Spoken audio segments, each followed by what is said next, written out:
Hey everyone, and welcome back to my channel. It's Theresa here, and today I have a layout for you that I created for the Traci Reed Designs creative team. And so today I am scraplifting this layout by Cathy Caines. And Cathy is one of our esteemed creative team members. And I'm also working with the Time to Thrive digital kit from Traci Reed. And so a couple of things, I was inspired by Cathy and her beautiful layouts. She is what I would consider a minimalist scrapbooker. Her focus is tremendously on the photo and the story. She definitely creates some beautiful layouts that focus on her wonderful journaling, and that's something that I'm inspired by. But I also know that I'm not necessarily a minimalist scrapbooker, and so I thought I would do my version of her layout in sort of a maximalist format and give myself permission to add all the things. So that's what I'm going to do today. And when I went into the Time to Thrive digital collection, I really liked this alphabet and I wanted to play around with it. I will do a Photoshop in 5 video to go along with this to show you how I created these adorable alphabets with the digital alphabets in the Time to Thrive kit. So I hope you will take a few minutes to catch that as well and see how I did the digital portion of that before I printed it out. And so right now I'm just cutting out all of the elements that I've printed. I typically like to plan out my layout in Photoshop, have everything on different layers, move the layers around so that I can print it, and then take some time, as you see here, to cut that out. And I always think it's a good idea to share this part of my process because this is a part of hybrid scrapbooking that I think people think takes a long time. And I actually really enjoy cutting out these pieces and parts and having the textural enjoyment of creating this layout. And it's just kind of fun to see these digital elements come to life and to see what they look like once they're printed out. And as you can see, I'm just using a combination of my trimmers, my metal ruler, and my X-Acto knife. And I use scissors and punches wherever it's applicable and able to be done. And of course, the benefit of using digital embellishments in this way is that you can also sort of adjust the size of each piece to suit the scale of the project that you're working on. And so as soon as I finish trimming all these out, then I'll go ahead and start putting all the layers together. And so let me clear a spot. The story that I'm telling for this layout is a visit to the Dixie Classic Fair in Winston-Salem, North Carolina. And this was, we went in 2019. And so I wanted to create this layout for our kids' albums and have that documented for them.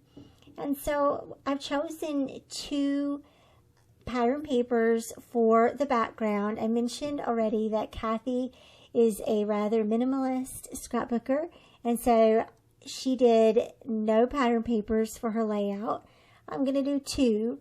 And I also, for the black and white pattern paper, I added some mixed media digital elements. They're little butterflies to the pattern paper before I printed it.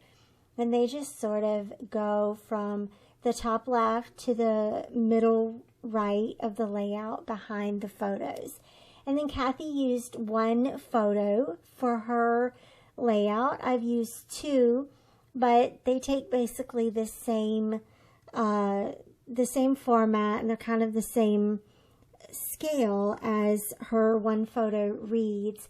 And I did that because I wanted to sort of show the photo of 3 of our children that had gone with us that night, and also just an overall view of this part of the fair where we were just strolling through. And so then for my title, I mentioned that I used this adorable little kind of distressed alphabet.